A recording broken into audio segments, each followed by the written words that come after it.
নমস্কার, শান্তন টিভির পর্দায় রয়েছে দীপান্বিতা। চোখ রাখবো সংবাদে। সোমবার পরীক্ষা পে চর্চা প্রধানমন্ত্রী নরেন্দ্র মোদীর দ্বারা ৮ম পর্ব অনুষ্ঠিত হয়। রাজধানীর মহারানী তুলসীবতী বালিকা বিদ্যালয়ে অনুষ্ঠান দেখেন রাজ্যের মুখ্যমন্ত্রী অধ্যাপক ডক্টর মানিক সাহা। সঙ্গে উপস্থিত ছিলেন শিক্ষা দপ্তরের সচিব রাবেল হেমন্ত কুমার, বিদ্যালয় শিক্ষা দপ্তর অধিকর্তা এনসি শর্মা সহ বিদ্যালয়ের প্রধান শিক্ষক শিক্ষিকা ও ছাত্রেরা। এই কার্যক্রমে পড়াশোনা নিয়ে দুশ্চিন্তা কমানো, কেরিয়ার নিয়ে সচেতনতা, মা বাবাদের করণীয় এবং একাধিক বিষয়ে ছাত্রছাত্রীদের বিভিন্ন প্রশ্নাবলীর জবাব প্রদান করেন প্রধানমন্ত্রী। অনুষ্ঠানের শেষে মুখ্যমন্ত্রী সংবাদ মাধ্যমের মুখোমুখি হয়ে বলেন, ২০১৮ সাল থেকে দেশের প্রধানমন্ত্রী নরেন্দ্র মোদী পরীক্ষা পে চর্চা অনুষ্ঠান করে যাচ্ছেন। আজ প্রধানমন্ত্রী এই অনুষ্ঠানের মাধ্যমে ছাত্রছাত্রী এবং অভিভাবকদের উদ্দেশ্যে বার্তা দিয়েছেন। প্রধানমন্ত্রী এই অনুষ্ঠানের অংশ নিয়েছে ত্রিপুরা থেকে বিলোনিয়ার এক ছাত্র। এ ছাত্রের সাথে প্রধানমন্ত্রী কথা বলেছেন। মুখ্যমন্ত্রী বলেন, ত্রিপুরা প্রতি প্রধানমন্ত্রী আলাদা একটা অনুভূতি রয়েছে। প্রধানমন্ত্রী ছাত্রছাত্রীদের বলেছেন, বইকে যেমন শিখতে হবে তেমনি জীবনকেও শিখতে হবে, কারণ যারা জীবনকে শিখছে তারা অনেক বেশি সফলতা অর্জন করেছে বলে পাঠ দিয়েছেন প্রধানমন্ত্রী। এমনটাই বললেন মুখ্যমন্ত্রী। খুবই খুশি আমি যে এটা 8th এডিশন 2018 থেকে মাননীয় প্রধানমন্ত্রীজি এই পরীক্ষা পে চর্চা এই অনুষ্ঠানটি উনি করে যাচ্ছেন। আমি স্টুডেন্টদের সাথে এখানে বসলাম আজকে মহারানী গার্লস স্কুলে, এখানে মহারানী তুলসীবতী গার্লস স্কুলে। আমার খুবই ভালো লাগছে। এখানে মনে হচ্ছে যে আমি পেছনে চলে গেছি আমার স্টুডেন্ট লাইফ। উনি যেভাবে কথা বলেন, যেভাবে বোঝানোর চেষ্টা করেন, খুব সহজ সরল সিম্পল ওয়ে, এবং গার্জিয়ানদের প্রতিও অভিভাবকদের প্রতিও উনি ওনার মেসেজ দিয়েছেন। টিচার যারা আছেন টিচারদের প্রতিও উনি ওনার মেসেজ দিয়েছেন। আমি নিজেও একজন টিচার ছিলাম, আমি আমার অভিভাবকও। আর যারা স্টুডেন্ট আছে স্টুডেন্টদের প্রতিও উনি একটা মেসেজ দিয়েছেন। এবং এখানে প্রায় 21st চ্যাপ্টার ছিল, 21টার মতো চ্যাপ্টার ছিল, একটার পরে একটা। এবং আমাদের ত্রিপুরার একটা ছেলে ছিল, খুব ভালো লাগলো। ওনাকে জিজ্ঞেস করছে যে তুমি কি করে, বিলুনিয়ার ছেলেটা, তো বলছে যে তুমি কি করে আসো। শুনেই ত্রিপুরার সম্পর্কে উনি, আপনারা জানেন যে একটা আলাদা ফিলিংস ওনার আছে, তো বলছে যে তুমি কি করে ওখানে এলে এবং কোনো পয়সা দিতে হয়েছে কিনা। সব আমরা দেখলাম, খুব ভালো লাগলো। We are proud of him. তো বেশ সুন্দরভাবে সে বলছিল। তো মেইন হচ্ছে স্ট্রেস ছাড়া জীবনকে কীভাবে সামনের দিকে এগিয়ে নিয়ে যাওয়া, সেই সম্পর্কে উনি বলেছেন। পরীক্ষা সময়ে আমার খুব স্ট্রেস থাকতে হবে, পরীক্ষাই আমার কাছে সব। উনি বলছেন জীবনকে শেখা নাকি বইকে শেখা। জীবনকে শিখতে হবে, বইও শিখতে হবে, কিন্তু জীবনকে আগে। খালি বই আমি শিখলাম, আমি পরীক্ষায় আমার রেজাল্ট খারাপ হলো, এতে আমার জীবন নষ্ট হয়ে যাবে সেরকম। পরীক্ষা ভালো করার পরেও অনেকে দেখা যায় সাকসেস সেই রকম ভাবে হয় না। যিনি নাকি জীবনকে জিতেছেন সে সাকসেসফুল অনেক বেশি হয়ে গেছে। অনেক বিষয় আলোচনা করেছেন উনি পরিবেশ নিয়েও কথা বলেছেন। এবং বাচ্চাদের যখন ফিরে আসছিলেন তখন জিজ্ঞেস করলেন, তোমাদের আজকের এই লেসনের মধ্যে সবচেয়ে কোনটা বেশি ভালো লাগে। উনি বললেন যে আমার সবচেয়ে ভালো লাগলো, বাচ্চাগুলো আমাদের স্টুডেন্টগুলো বলল যে পরিবেশ নিয়ে মা কে নাম পেরো কা নাম। এই যে সোনামুড়া মেলাঘর সড়কের ভোলামুড়ায় সড়ক অবরোধ করল এলাকাবাসী। রাস্তাটি সংস্কার করা হচ্ছে, অত্যন্ত স্লথ গতিতে চলছে কাজ। অভিযোগ, রাস্তা দিয়ে যানবাহন চলাচলে ধুলোয় একাকার হয়ে যায়, অথচ রাস্তায় নিয়মিত জল দেওয়া হয় না। তাই ক্ষুব্ধ নাগরিকরা সড়ক অবরোধ করল সোমবার। সড়ক সংস্কারের নামে বেহাল সড়ক ব্যবস্থা এবং প্রতিনিয়ত ধুলোয় নাজেহাল এলাকাবাসী। প্রতিবাদে সোনামুড়া মেলাঘর সড়কে অবরোধ করে এলাকাবাসী। ঘটনা সোনামুড়া থানাধীন রাঙ্গামাটিয়া এলাকায়। ঘটনার বিবরণে জানা যায়, দীর্ঘদিন যাবৎ সোনামুড়া মহকুমার মেলাঘর থেকে শ্রীমন্তপুর পর্যন্ত সড়ক নির্মাণে কাজ চলছে। অত্যন্ত ধীর গতিতে চলা এ কাজে রীতিমতো অতিষ্ঠ যান চালক থেকে শুরু করে পথ চলতি মানুষ। প্রতিনিয়ত ঘটছে যান দুর্ঘটনা, অতিরিক্ত মাশুল চুকাতে হচ্ছে যান চালকদের, কারণ যানবাহনে দেখা দিচ্ছে গোলযোগ। পাশাপাশি ধুলোয় রীতিমতো বেগ পেতে হচ্ছে পড়শিদের। তাই দ্রুত সংস্কার কাজ সমাধান এবং সড়কে নিয়মিত জল ছেটানোর দাবিতে সড়ক অবরোধ করে বসে এলাকাবাসী। জনগণের ভালো করতেছে 100 বার, কিন্তু এখন যে পরিস্থিতি আজকে 10-12 দিন খুবই পরিস্থিতি খুব খারাপ। এখানে আমরা উন্নতির দিনে অবনতি বেশি হইতেছে, বাচ্চারা অসুস্থ হয়ে পড়তেছে। কি কইতে মানে কচ্ছপের গতিতে চলতেছে কাজ? হ্যাঁ, খুবই মানে আস্তে খুবই আস্তে কাম চলতেছে। আজকে মানে আইছে মানে 1 মাস কোনো কইটা নাই, এটা কোনো খোঁজ খবর নিতেছে না তারা। এখন কাজ চলে টোটাল একদম টোটালি বন্ধ, বাচ্চারা বন্ধু অসুস্থ হয়ে যাচ্ছে। এলাকার এখানে আশেপাশে বাড়ি ঘর আছে, বাইক নিয়ে চলাফেরা করতে পারা যায় না। এর দুর্বলের কারণে বাচ্চারা অসুস্থ হয়ে যাচ্ছে, পুরুষ মানুষ অসুস্থ হয়ে যাচ্ছে, খুবই বেহাল অবস্থা। কতদিন হয়েছে রাস্তাঘাট এরকম হবে? আজকে 2-3 মাস হয়ে যাবে কম। তো দীর্ঘ তো অবরোধের ফলে ওইদিকে লম্বা লাইন আটকে রয়েছে, কেউ আইসলো নি তোমরা অবরোধ এখন পর্যন্ত কেউ আসলো না। এখন কি গাড়ি দেওয়া হাইটটা দিতেছে? আপনারা যে রাস্তা দিয়ে চলাফেরা করেন এটাতে সমস্যা হয়নি? আপনার বাড়ি? তো আমরা তো গাড়ির তো সমস্যা আছে, গাড়ির চাক্কা ক্ষতি হইতেছে, সুবিধা থেকে আছে, তারপর আমরা হাঁটাও ঠিকভাবে চলতে পারি না। আজকে যে অবরোধ করছে তো আপনারা তো এখন কষ্ট হচ্ছে, আপনারা কি কষ্ট মানিয়ে নিতেছেন? কি করবো, মানে নিতে হবে। মানে আপনাদের চাইতেছেন দীর্ঘদিনের কষ্ট সমস্যার সমাধান হোক। হ্যাঁ দরকার।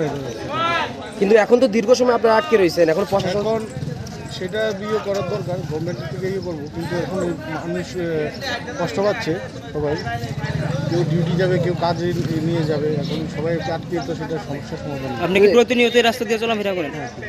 সমস্যা হয় সত্যিকার অর্থে? সত্যিকারই তো সমস্যা থাকে, রাস্তা খারাপ। দীর্ঘদিন অবরোধ চললেও পুলিশ ব্যতীত সংশ্লিষ্ট দপ্তরের কোনো কর্তা ব্যক্তিদের সড়কে দেখা মেলেনি। অবশেষে দীর্ঘ 4 ঘণ্টা পর সোনামুড়া মহকুমার শাসক মহেন্দ্র কামুরে চাকমা ঘটনাস্থলে যান এবং কথা বলেন অবরোধকারীদের সঙ্গে।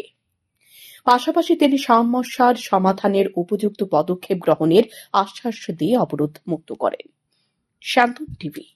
সুশাসন জামানায় হাতে আইন তুলে নিচ্ছে আম জনতা। এবার চোর সন্দেহে পিটিয়ে খুন এক ব্যক্তিকে, খুন করল এলাকাবাসী। ঘটনা বিলোনিয়া মহকুমার বাঁশপদুয়া নবোদয় বিদ্যালয়ে। মৃতের নাম বাবুল মিয়া, বয়স 35 বছর। ঘটনার বিবরণে জানা যায়, বাবুল মিয়া নবোদয় বিদ্যালয়ে চুরি করতে গিয়েছিল, কিন্তু ধরা পড়ে গণপিটুনিতে একেবারে বেঘরে প্রাণ হারালো অভিযুক্ত চোর। তার বাড়ি মুজাফর কলোনি এলাকায়। সোমবার সকাল 7টা নাগাদ খবর পেয়ে পুলিশ ছুটে যায় বিলোনিয়া বাঁশ পথুয়া জহর নবোদয় বিদ্যালয়ের সামনে। সেখান থেকে পুলিশ অভিযুক্ত চোরকে উদ্ধার করে নিয়ে আসে বিলোনিয়া হাসপাতালে। কর্তব্যরত চিকিৎসক বাবুল মিয়াকে পরীক্ষা নিরীক্ষার পর মৃত বলে ঘোষণা করে দেন। খবর পেয়ে ছুটে আসে বাবুল মিয়ার পরিবারের লোকজন। কান্নায় ভেঙে পড়ে পরিবারের লোকজন। গণপিটুনির ঘটনাটি ঘটে রবিবার গভীর রাতে বাঁশপদুয়া জহর নবোদয় বিদ্যালয়ের চত্বরে। তার বিরুদ্ধে অভিযোগ, বাবুল মিয়া বিদ্যালয়ের দেওয়াল টপকে ভিতরে প্রবেশ করতে গিয়ে হাতে নাতে ধরা পড়ে যায়। এরপর এলাকাবাসী গণপিটুনিতে দিয়ে বেঁধে রাখে অভিযুক্ত বাবুল মিয়াকে। এ জনরোষে তাঁর মৃত্যু হয়েছে বলে মনে করছে পুলিশ। কালকে রাতে ওই জেএনবি স্কুলে একটা মানে চোর সন্দেহ করে চোর ধরা হয়েছিল, তো তারে তারপরে আটক করছিল। তারপরে পাবলিক বোধে কিছু একটা মারধর করেছে নাকি, তো এখন হসপিটালে আছে, ও এক্সপায়ার্ড হয়েছে। এখন এই ব্যবসায় একটা কমপ্লেন নিয়ে আমরা তো। এটা কি গভীর রাতের ঘটনা? গভীর রাতে ঠিক এমনই দিব। স্যার, চোরের নাম, বাড়ি কোনখানে? বাবুল মিয়া এতটুকু জানলাম আর কি, বাড়িটা এখনো পাওয়া যায়নি। আপনারা ওতানের কি হন? কি হয়েছে আমরা আমি বাড়িতে ছিলাম না, তখন শুনছে এটা শুনিয়ে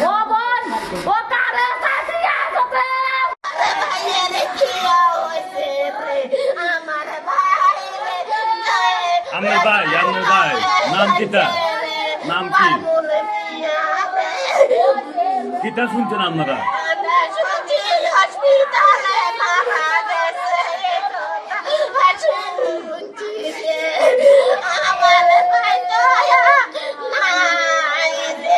রাজ্যে ট্রিপল ইঞ্জিনের উন্নয়ন পৌঁছায়নি গিরিবাসীর মধ্যে। গিরিবাসীদের পানীয় জলের সমস্যা যে তিমিরে ছিল, সে তিমিরে রয়ে গেল। নেতাদের আবেগের ভরসা করে হতাশ গিরিবাসী। এ দৃশ্য তেলিয়ামুড়া মহকুমার অন্তর্গত কৃষ্ণপুর বিধানসভা কেন্দ্রের নোনাছড়া ডিসি ভিলেজের বিলাইহাম এলাকায়। তেলিয়ামুড়া মহকুমার অন্তর্গত কৃষ্ণপুর বিধানসভা কেন্দ্রের ব্যাপক সংখ্যক জনজাতি এলাকা রয়েছে, যেখানে সাধারণ মানুষ বছরের প্রায় প্রতিটা সময় তীব্র জলকষ্টে ভুগতে থাকে, অথচ বিন্দুমাত্র দ্বিধা নেই যতই উন্নত হওয়ার দাবি করুক না কেন। এখনো কৃষ্ণপুর বিধানসভার একটা বিরাট সংখ্যক জনজাতি রয়েছে যারা পানীয় জল থেকে শুরু করে প্রায় প্রতিটা প্রয়োজনে জলের জন্য অপরিশোধিত উৎসের উপর নির্ভরশীল। এই এলাকাগুলোর মধ্যে নোনাছড়া এডিসি ভিলেজের বিলাইহাম অন্যতম। এই এলাকার গিরিবাসীদের পানীয় জলের সমস্যা নিরসনে কিছু জলের সাপ্লাই পয়েন্ট রয়েছে, কিন্তু তাও না থাকার মতো, কারণ সেগুলো একদিকে যেমন যথেষ্ট নয়, এর পাশাপাশি জলও থাকে না। গাড়িযোগে কিছু কিছু এলাকায় জল দেওয়ার ব্যবস্থা থাকলেও তা নিয়মিত নয়, ফলে বাধ্য হয়ে ছড়ার জল, জমানো জল আবার পাথর চোষা জলের উপর নির্ভর করে থাকছে। ফলে স্বভাবতই বলা চলে রাজ্য সরকারের কোটি কোটি ব্যয় হলেও কৃষ্ণপুর বিধানসভা এলাকায় তা সঠিকভাবে পৌঁছায়নি। এই প্রতিবেদনের সাথে জড়িয়ে দেওয়া বেশ কিছু ছবি এবং সাধারণ মানুষের বক্তব্য ধরাকে সরা জ্ঞান করে মন্ত্রীর কান পর্যন্ত পৌঁছবে কিনা সন্দেহ রয়েছে। তবে এ ছবি এবং বক্তব্যগুলো তাদেরকে চোখে আঙ্গুল দিয়ে দেখিয়ে দেওয়ার জন্য যথেষ্ট। সার্বিকভাবে কৃষ্ণপুর বিধানসভা কেন্দ্রের এই সরকারি জলের উৎস তৈরির ব্যবস্থা অতি দ্রুত করা দরকার। গোটা কৃষ্ণপুর বিধানসভায় কেন্দ্রে জাতি জনজাতি সাধারণ মানুষ সরকারের প্রায় সব প্রকারের সুযোগ এবং নজরদারি থেকে বঞ্চিত হচ্ছে, তা এলাকায় কান পাতলে শোনা যায়। এলাকার মানুষ তীব্র জলকষ্টে ভুগছে, যারা দুহাত ভরে ভোট দিয়ে বিকাশ দেববর্মাকে বিধায়ক তথা মন্ত্রী বানিয়েছেন, আজ তাদের কথা ভুলে গেছেন। ফলে এ জায়গায় দাঁড়িয়ে প্রায় প্রতি মুহূর্তে বিকাশ দেববর্মার বিরুদ্ধে সাধারণ মানুষের ক্ষোভ পুঞ্জীভূত হচ্ছে। এলাকার গণদেবতাদের ভোটে জয়ী হয়েছিলেন স্বশাসিত জেলা পরিষদের বর্তমান সদস্য কমল কলুই ও বিভিন্ন এলাকার সমস্যাগুলির কথা দূরীকরণ করে এগিয়ে আসছেন না বলে অভিযোগ। নিনিবম Pamberia, nini paro Bilehan para, tamu সমস্যা নি তুই নি Otoy Hinke, Toy Hop Somunge, Toy Chaplay Tongma Bu Iron Ganam Bago in Maya. On Bago, get Toy Kisha Hopmo, কত পরিবার আছে এখানে Tonkas Torba, সাপ্লাই আছে নি Chaplay to Payo, Hagon Iron Ganam Maya. Iron so budul Haingo, তো জল কইতে খাই সবাই Oronongo. হয়তো ভোট আসলে ভোট পাখির মতো আবারও দুয়ারে আসবে নেতা মন্ত্রীরা, আগের মতো আবারও আশ্বাস দেবে, কিন্তু সমস্যা কবে গোছাবে সেটা নিয়ে অনিশ্চিত গৃহবাসী। শান্তন টিভি। এসটিজিটির চাকুরি প্রত্যাশীরা সোমবার ফের মুখ্যমন্ত্রীর বাড়ির সামনে জমায়েত হয়। তাদের দাবি অবিলম্বে যাতে এসটিজিটির নিয়োগ প্রক্রিয়া সম্পন্ন করে সরকার। পরিস্থিতি বেগতিক বুঝতে পেরে পুলিশ চাকরির প্রত্যাশীদের গ্রেপ্তার করে নিয়ে যায়।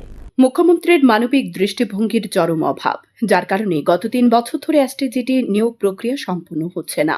সোমবার মুখ্যমন্ত্রীর বাড়ি ফের একবার ঘেরাও করে এমনটাই অভিযোগ তুললেন 2022 সালের এসটিজিটির চাকুরি প্রত্যাশীরা। তারা এদিন দাবি করেন, দীর্ঘ 3 বছর ধরে সরকার তাদের চাকুরি ঝুলিয়ে রেখেছে। বহু প্রত্যাশা নিয়ে তারা দিনের পর দিন বসে আছে। রাজ্যের মুখ্যমন্ত্রী কিছুদিন আগে এক অনুষ্ঠানে গিয়ে দাবি করেন এসটিজিটির বিষয়টি নিয়ে আইনি প্রক্রিয়া চলছে, কিন্তু এখন পর্যন্ত এমন কোনো খবর নেই চাকরি প্রত্যাশী যুবক যুবতীদের কাছে। তারপরে মুখ্যমন্ত্রীর উদ্দেশ্যে তাদের একটাই দাবি, যাতে যতজন পরীক্ষায় উত্তীর্ণ হবে তাদের সকলকে যাতে দ্রুত নিয়োগ করে রাজ্য সরকার। তারা আরো বলেন, এ বিষয় নিয়ে রাজ্যের পূর্বতন মুখ্যমন্ত্রীর কাছে বহুবার গিয়েছিলেন। তিনি আশ্বস্ত করেছেন দ্রুত নিয়োগ করা হবে, কিন্তু বিধানসভা নির্বাচনের কারণে নিয়োগ প্রক্রিয়া পিছিয়ে যায়। তারপর এখন পর্যন্ত নিয়োগ প্রক্রিয়া সম্পন্ন করার কোনো নামগন্ধ নেই সরকারের। তারা উদ্বেগ প্রকাশ করে আরো বলেন, যেহেতু মুখ্যমন্ত্রী শিক্ষা দপ্তরের মন্ত্রী, তাই বারে বারে মুখ্যমন্ত্রীর সাথে দেখা করতে তারা আসে, অথচ পুলিশ তাদের লোকনাথ মন্দির সংলগ্ন এলাকাতেই আটকে দেয়। পাশাপাশি তারা বলেন, এসটিজিটির প্রচুর শূন্য পদ পড়ে থাকার পরও তাদের নিয়োগ করতে অসুবিধা কি সেটা তারা বুঝতে পারছে না। অথচ এ সরকার দাবি করছে সরকার নাকি শিক্ষা ক্ষেত্রে সবচেয়ে বেশি গুরুত্ব দিচ্ছে। তাহলে জাতির মেরুদণ্ড রাস্তায় কেন? স্কুলে যাওয়ার প্রয়োজন বলে মনে করেন তারা। বাকি মন্ত্রী নিকট আমরা অনুভূতি আসছে যাতে এই বিষয় সমস্যার সমাধান করে। আজকে আমরা সবাই আবার জড়ো হয়েছি একত্রে এই জায়গায় সিএম বাড়ির সামনে। আজকে আমাদের পুলিশ এখানে আটকে দিয়েছে যেন যে উনি যে দেখলাম যে কিছুদিন আগে বললো যে এসটিটি বিষয়টা নাকি আপনার জুডিশিয়াল ম্যাটারে আছে, তো এটা আমাদের পুরোপুরি জানা নেই। প্রথমত কথা যেটা কোন ম্যাটারে কোন জায়গায় কী আছে কোর্টের, আমরা তো জানি শুধু এইটুকু যে আমরা 3 বছর হয়ে আসছে, আমরা তো কোনো নোটিফিকেশন আউট করিনি, রেজাল্ট পাবলিশ করিনি। আমরা যে ডিমান্ডটা ছিল বা যে রিকোয়েস্টগুলো ছিল বা আবেদন ছিল সিএম স্যারের কাছে যাতে যতজন কোয়ালিফাইড ক্যান্ডিডেট সবাইকে রিক্রুট করে এবং নোটিফিকেশন আউট রেজাল্ট পাবলিশ করে। আমরা বড় দেখেছি মিডিয়ার মাধ্যমে বা পত্রিকার মাধ্যমে তারা পোস্ট ইনক্রিজ করবে।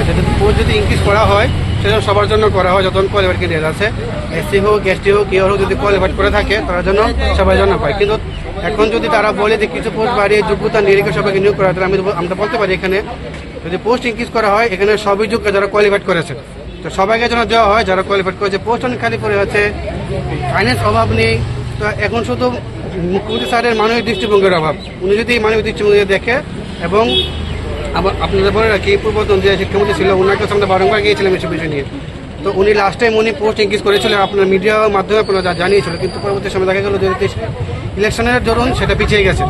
আজকে এতদিন হয়ে আছে কোর্টের ম্যাটার বলে রিক্রুট করছে না, সেদিকে আপনারা দেখতে পাবেন টেটাকে তো নিয়োগ প্রক্রিয়া ক্রমশ আস্তে আস্তে এগোচ্ছে, কিন্তু এসটিকে নিয়োগ এগোচ্ছে না। তো খালি 1 to 8 টিচার রিক্রুট করলেই চলবে, মাধ্যমিক শিক্ষকের প্রয়োজন নেই নাকি? আমরা বিগত সময় বহুবার এসেছি, আমরা আজকে এসেছি, আমরা আগামী সময় আসবো যতক্ষণ মধ্যে এই প্রবলেম সলিউশন না হয়। আমরা বরাবরভাবে সিএম স্যারের কাছে এই মানবিক আবেদন রাখছি যাতে উনি মানবিক দৃষ্টিভঙ্গি দেখে এবং মাধ্যমিক স্তরে যে শিক্ষক পদ্ধতি আছে সেটা নিরসনে যতজন কোয়ালিফাইড ক্যান্ডিডেট আছে এসটিতে সবাই যেন শিক্ষক পদে নিয়োগ করে। আজকেও আমরা এখানে এসেছি, এখন একটা আপনার লোকনাথ আশ্রমের কোনায় আমাদের পুলিশ আটকে ফেলেছে।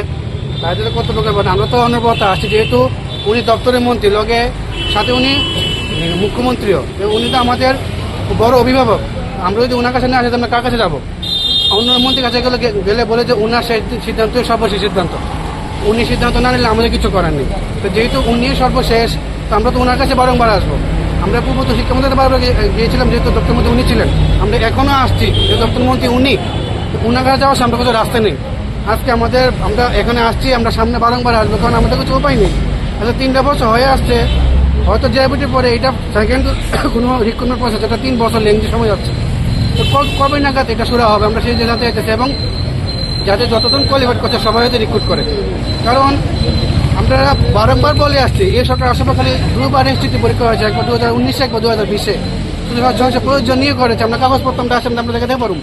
তো 625 জন যেহেতু শিক্ষক সম্পদে মেটানো যাবে না, আমরা যতজন কোয়ালিফাইড এবার যতজন 12 হোক 13 হোক 15 যতজন কোয়ালিফাইড, পোস্ট অনেক পরে আছে, আরটিআই রিপোর্ট দেখা যাচ্ছে পোস্ট অনেক পরে আছে, তাদের অসুবিধা কি রিক্রুট করতে।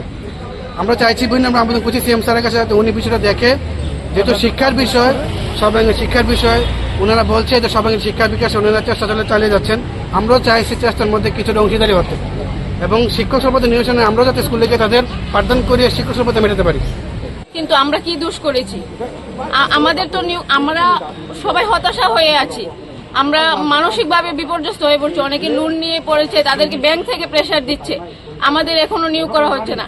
আমরা মুখ্যমন্ত্রীর কাছে একটাই অনুরোধ, আমরা এসটিজিটি কোয়ালিফাইড সকলকে যেন একসঙ্গে নিয়োগ করে, অতি সত্বর যেন আমাদের রেজাল্ট পাবলিশ করে আমাদের নিয়োগ করে, এটাই আমাদের মুখ্যমন্ত্রীর কাছে বিনীত নিবেদন।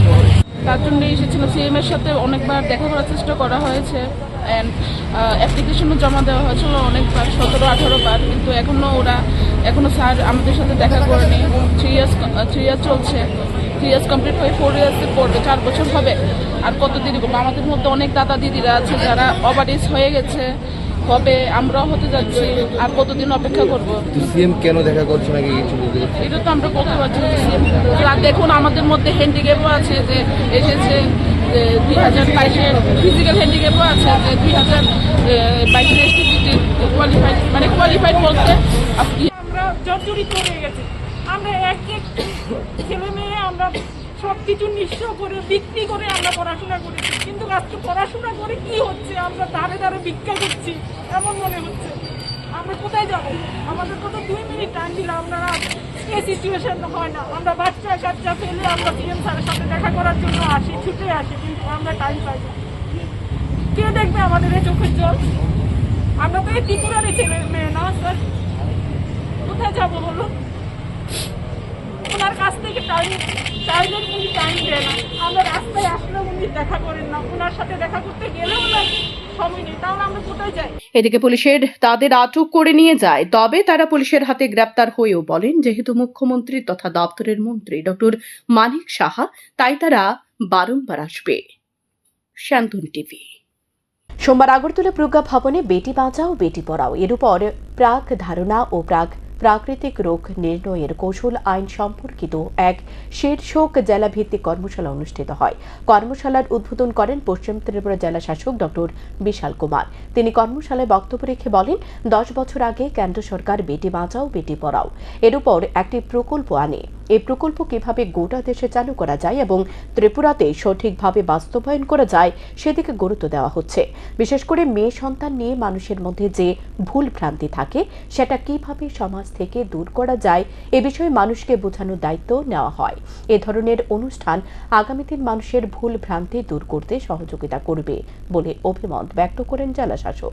আয়োজিত অনুষ্ঠানে রাজ্যের বিভিন্ন স্ত্রীরোগ বিশেষজ্ঞ সহ আল্ট্রা সোনোলজিস্টরা উপস্থিত ছিলেন। बचाओ बेटी पढ़ाओ के उद्देश्य से अगरतला में किया जा रहा है, जिसमें 70 से ज़्यादा डायग्नोसिस लैब अल्ट्रासाउंड के रिप्रेजेंटेटिव, मैनेजमेंट के लोग, कई हॉस्पिटल्स के मैनेजमेंट के लोग अवेलेबल हैं और साथ ही साथ हमारे साथ अवेलेबल हैं chief medical officer Shri Ranjan विश्वास जी, डॉक्टर प्रदीप नारायण चक्रवर्ती जी असिस्टेंट प्रोफेसर और डॉक्टर जयंत धर assistant professor national law university, और अभी कुछ ही देर में ज्वाइन करेंगे doctor JL Vaidya professor ops and gynae. और डॉक्टर लगभग 10 साल पहले बेटी बचाओ बेटी पढ़ाओ एक स्कीम की शुरुआत करी थी। इसका मेन पर्पस था समाज में जो डिक्रीजिंग सेक्स रेशो है कुछ सोसाइटीज में, जिसमें त्रिपुरा के भी नाम इंक्लूडेड है। 2001 में 940 सेक्स रेशो था, जो बढ़ के 2011 में 960 हुआ है। और उसके बाद कोई ऑफिशियल डाटा अवेलेबल नहीं है, परंतु हम उम्मीद कर रहे हैं कि वो इससे इंक्रीज हुआ है, जो इलेक्शन डाटा से हमें इंफॉर्मेशन एक इंटरप्रेट कर पाते हैं। और इसमें सबसे ज़्यादा योगदान हमारी मेडिकल फैटर्निटी का हुआ है, खासकर हमारे जो अल्ट्रासाउंडोलॉजिस्ट हैं, रेडियोलॉजिस्ट हैं, जो इस कंप्लायंस को पूरा करते हैं पीसीपीएनडीटीआई। ত্রিপুরা সরকারের স্বাস্থ্য ও পরিবার কল্যাণ দপ্তরের উদ্যোগে ঔষধের নমুনা সংগ্রহ, তদন্ত কৌশল এবং প্রসিকিউশনের উদ্বোধন শীর্ষক একদিনের প্রশিক্ষণ কর্মসূচি অনুষ্ঠিত হয় সোমবার। রাজধানীর প্রজ্ঞা ভবনে 1 নং হলে এই প্রশিক্ষণ কর্মসূচি অনুষ্ঠিত হয়।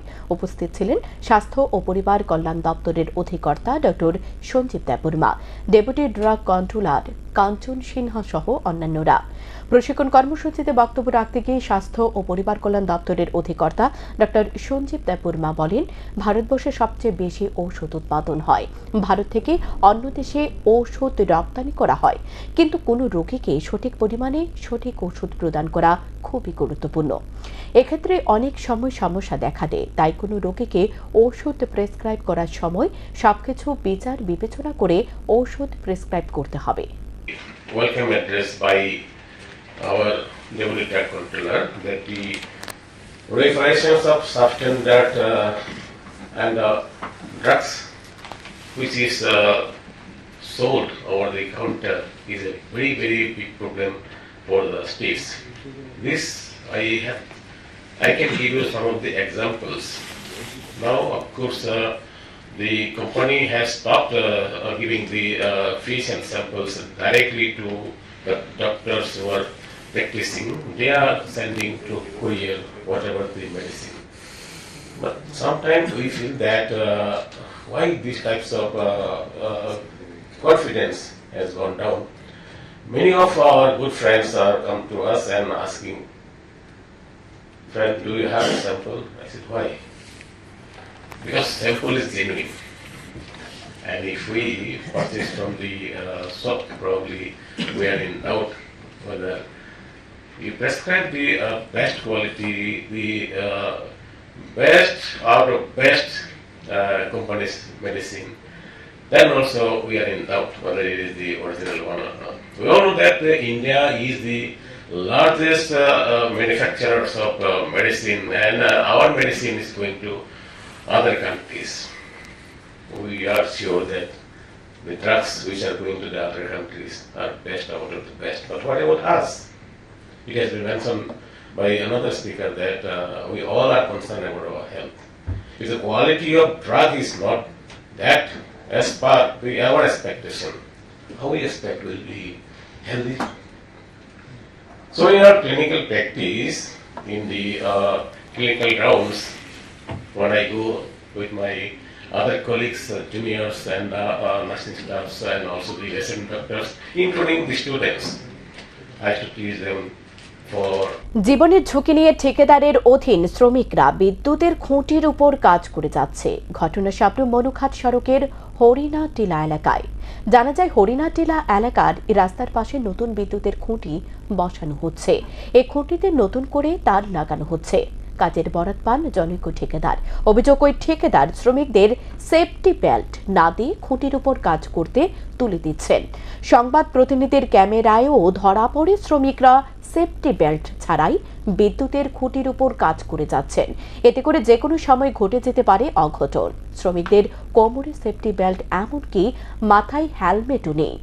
ঠিকাদারি কাজ দেখাশোনার দায়িত্বে থাকা শ্রমিককে এ বিষয়ে প্রশ্ন করা হলে তিনি জানান, শ্রমিকদের জন্য সেফটি বেল্ট, হেলমেট সবকিছুই রয়েছে গাড়িতে। তবে তিনি অকপটে স্বীকার করে নেন শ্রমিকরা সেফটি বেল্ট ছাড়াই খুঁটির উপরে উঠে গেছে। তিনি আরো জানান, 50 থেকে 60 জন শ্রমিক কাজ করছে। সকলের দিকে নজর রাখা সম্ভব নয়। কিসের কাজ চলছে এখানে? কন্ডাক্টর সিলিং এর কাজ চলছে। তো এখানে যে বিদ্যুতের খুঁটিগুলোতে যে লোকরা উঠে এখানে তার লাগানোর কাজ করছে, তো তাদের তো দেখা যাচ্ছে কয়েকজনের সেফটি বেল্ট আছে, কিন্তু এই যে সামনেই আপনার সামনেই যে কাজটা চলছে ওইখানে যে কাজ করছে ও সেফটি বেল্ট নেই, ইভেন হেলমেট তো নেই। ও লাগিয়ে ওঠে এমার্জেন্সিতে, এখন শাটডাউন আছে বলে কাজ ছুটাবার জন্য ওই করেছিল। তো এই ক্ষেত্রে যদি কোনো রকম দুর্ঘটনা ঘটে, কিছুদিন পর কিন্তু এখানে ইলেকট্রিকের কাজ করতে গিয়ে বেশ কয়েকটা প্রাণহানির ঘটনা ঘটেছে। তো এখন আপনার সামনেই তাহলে সে উঠে গেছে, যে সেটা আপনি স্বীকার করছেন? হ্যাঁ, উঠে গেছে, তাড়াতাড়ি শাটডাউন আছে, তাড়াতাড়ি উঠে গেছে। সেফটি বেল্ট ছাড়া দাদা, এখানে 50টা লেবার আছে, সবাইকে এক একটা লোকের পিছুতে নজর রাখা সম্ভব হয় না, বুঝতে পেরেছেন? তো আপনি সামনে দাঁড়িয়ে রয়েছেন, এখানে কাজ চলছে, কিন্তু আপনি দেখতে পাচ্ছেন না এই শ্রমিকটা যদি মৃত্যু হয় বা কিছু হয়, দায়ী কে নেবে? এখানে যতগুলো আছে তাদের মধ্যে কি কারো হেলমেট আছে? সবাইকার আছে, গাড়িতে রাখা আছে। আপনার গাড়িতে আছে, এখন এখানে আছে, শ্রমিকদের মাথায় হেলমেট আছে? এখানে যে কাজ চলছে শ্রমিকদের মাথায় আছে? আপনি বলুন। আমি তো বললাম যে শাটডাউনের কাজ চলছে, তাড়াতাড়ি আছে, শাটডাউন ছাড়তে হবে। হেলমেটটা আছে, মাথায় হেলমেটটা আছে? না, নেই। এটা কি প্রয়োজন নেই? না, আছে, অবশ্যই আছে। এই কোম্পানিটার নাম কি? এটা পাওয়ার লিগের তরফ থেকে হচ্ছে। সোমবার ত্রিপুরা ইটভাটা শ্রমিক ইউনিয়ন 9 দফা দাবিতে শ্রম কমিশনারের নিকট ডেপুটেশন প্রদান করে। সংগঠনের সাধারণ সম্পাদক তপন দাস সংবাদ মাধ্যমকে জানান, তাদের মূলত দাবি চলতি বর্ষে ইট ভাটা শ্রমিকদের মজুরি ন্যূনতম 10% বৃদ্ধি করা, রাজ্যে যে সমস্ত ভাটার শ্রমিকদের বসবাসের ঘরগুলো পাকা হয়নি সেগুলো দ্রুত পাকা করা, ভাটার শ্রমিকদের বিশুদ্ধ পানীয় জল, পাকা স্যানিটাইজেশন ও ওষুধপত্র, রান্নার প্রয়োজনীয় জ্বালানি, প্রতিটি ঘরে বিদ্যুতের ব্যবস্থা সুনিশ্চিত করা, মহিলা শ্রমিক সহ সমস্ত শ্রমিকদের সামাজিক নিরাপত্তা নিশ্চিত করতে হবে। তবে তিনি আরো বলেন, এই দাবিগুলো তাদের দীর্ঘদিনের, সরকার যাতে তাদের দাবি অবিলম্বে পূরণ করে তার জন্য আজকে পুনরায় ডেপুটেশনে মিলিত হয়েছেন। শ্রমিক ইউনিয়ন রাজ্য কমিটির পক্ষ থেকে এক প্রতিনিধি দল রাজ্যের শ্রম কমিশনের সাথে মিলিত হই। আমরা 9 দফা দাবি উত্থাপন করি। 9 দফা দাবিগুলির মধ্যে আমরা আপনাদের কাছে দিয়েছি, দেখবেন আছে। সবচেয়ে গুরুত্বপূর্ণ বিষয় হচ্ছে আমরা দেখেছি যে চলতি সিজনে ইট ভাটা শ্রমিকদের যে মজুরি, তাদের মজুরি বর্তমান যা আছে তা অত্যন্ত কম। এর জন্যে চলতি সিজনে ইট ভাটা শ্রমিকদের মজুরি ন্যূনতম 10% বৃদ্ধি করতে হয়। কারণ শ্রমিকরা প্র্যাকটিক্যালি তাদের যে কাজ, যে শ্রমদান, এতে যে মজুরি পায় বর্তমানে এটা খুবই কম। এদের পরিবার পরিজন ভরণ পোষণ চালানো কঠিন, বাজার মূল্য আকাশ ছোঁয়া, কেন্দ্রের এবং রাজ্য সরকারের যে মূল্যবৃদ্ধি এতে আকাশ ছোঁয়া, তাতে ফলে শ্রমিকদের যে মজুরি তা একেবারেই নগণ্য। তা আমরা দাবি করেছি যে 10% মজুরি বাড়াতেই হবে বর্তমান সিজনে। দ্বিতীয়ত যে বিষয়টা সেটা হচ্ছে রাজ্যে যে সমস্ত বাট্টাগুলি আছে আমাদের, এই বাট্টাগুলিতে মাইগ্রেন্ট শ্রমিক বৃহদাংশ থাকেন। কিছু শ্রমিক আছে যারা লোকাল শ্রমিক, সংখ্যা কম, তারা বাট্টা সিজনে 6 মাস 7 মাস তারা বসবাস করে। এখন এটা সরকারি বাঁধ সরকার থাকাকালীন আইন ছিল যে বাট্টাগুলিতে যাতে ঘরগুলি পাকা করা হয়। ওই সময় 18 আগে অবধি একটা উল্লেখযোগ্য সংখ্যা বাট্টাতে ঘরগুলি পাকা হয়েছিল। 18 সালে 2018-তে বিজেপি সরকার আসার পর বাট্টাগুলিতে যে ঘরগুলি কাঁচা, এখনো অনেক বাট্টা আছে যেখানে ঘরগুলি পাকা হয়নি। তা আমরা ডিমান্ডে রেখেছি যে সমস্ত বাট্টা এখনো কাঁচা ঘর শ্রমিকদের থাকার জন্য সেগুলি অবশ্যই দ্রুত পাকা করতে হবে। এটা আমরা দাবিতে রেখেছি। দাবিতে আমরা এটা বলেছি যে 2022 সালে সর্বশেষ মজুরি বৃদ্ধির সিদ্ধান্ত হয় 13.33%। তাহলে এই মজুরিটাও রাজ্যের সব বাট্টাতে সঠিকভাবে কাজগুলি হয়নি। যে বাট্টা এই মজুরি বৃদ্ধির সিদ্ধান্ত কাজগুলি হয় নাই, সেই বাট্টা যাতে মজুরি বৃদ্ধির সিদ্ধান্ত দ্রুত কাজগুলি করে, বর্তমান যেটা দাবি এটা যাতে কাজগুলি হয়, এটা আমরা বলেছি। আমরা বলেছি আমাদের ডিমান্ডের মধ্যে যে বিশুদ্ধ পানীয় জল রাখা বাট্টাতে। এখনকার মতো সংবাদ পর্যন্তই। চোখ রাখুন শান্তন টিভির পর্দায়। নমস্কার।